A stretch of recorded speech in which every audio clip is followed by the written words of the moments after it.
We're going to be talking a little bit about yogic philosophy.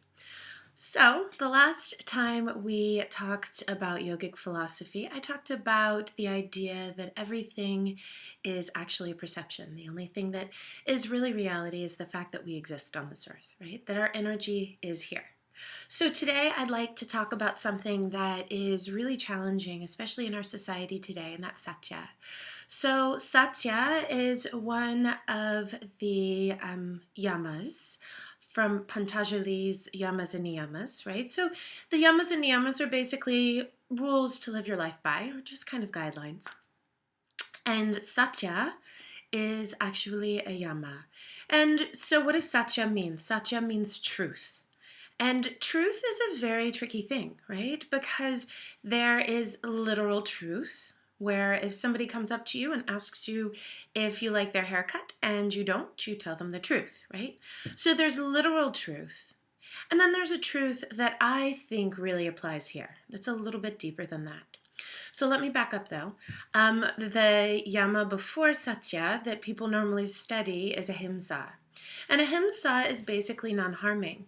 So the very first question people ask is, how can you practice Satya and also practice ahimsa? It's a very good question because very often the truth is painful, right? So if you're not harming, how can you actually practice Satya continuously?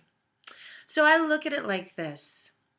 When you view Satya, you should be thinking less about literal day-to-day truth, right?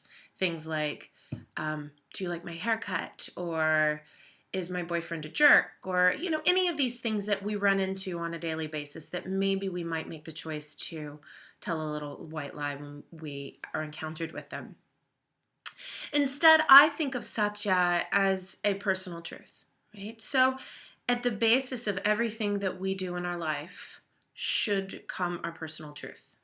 So what is our personal truth? Personal truth for everyone is very different. And it takes a long time to often realize what your personal truth is. Right? Personal truths are very often hidden underneath fears and ways that we lash out, insecurities, right? It's all because we aren't listening to our personal truth. So, if your personal truth happens to be, I'm worthy of love, as all beings are, right? And you work from that space of Satya, of your personal truth, then everything regarding ahimsa falls into place, right? So if somebody comes up to you and has gotten a really crummy haircut and they ask, what do you think about my haircut? Is it awful? Do I look good? Take a moment to think about perhaps why they're asking. They're obviously not asking because they want you to tell them that their hair looks horrible, right? They can't change their hair at this point. They're probably asking you because they feel insecure and they feel unhappy, maybe unloved, right? By themselves because they're feeling bad about themselves. So if you look at this moment, right? This moment and you utilize your personal truth, we're all worthy of love. I am love. Then what you need to say to them will come naturally. I might say, you're beautiful. I didn't address the hair, right? But I told them what they needed to hear that came from my personal truth. So, of course, it's not always going to be that black and white, and it's always going to be very mutable. However, if you work from your space of personal truth all the time, then 9 times out of 10, people will end up being a lot less hurt in the long run than they would be if you worked from a space that wasn't your personal truth continuously. So there will be those conversations that are challenging in your life, right? This amazing woman named Ash who gave this great TED Talk, and it's on the studio's website, talked about being in the closet. So she was a lesbian who had to come out to her family and friends, and she really had to deal with being in the closet and then coming out of the closet. So she gave a talk about being in the closet and talked about how everyone has a closet, right? We all have our closets that we have to come out of. And very often they're challenging talks. Or I think they are our own personal truths that we haven't quite accepted and embraced. So even when you think of something like coming out of the closet, and as a homosexual, that at the basis of it is your fear of being rejected and not being loved, right?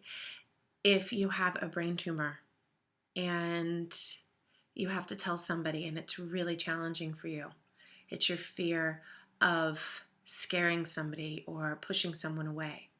So all of our closets are very real and probably look the same when we're in them, right? They're all dark, definitely.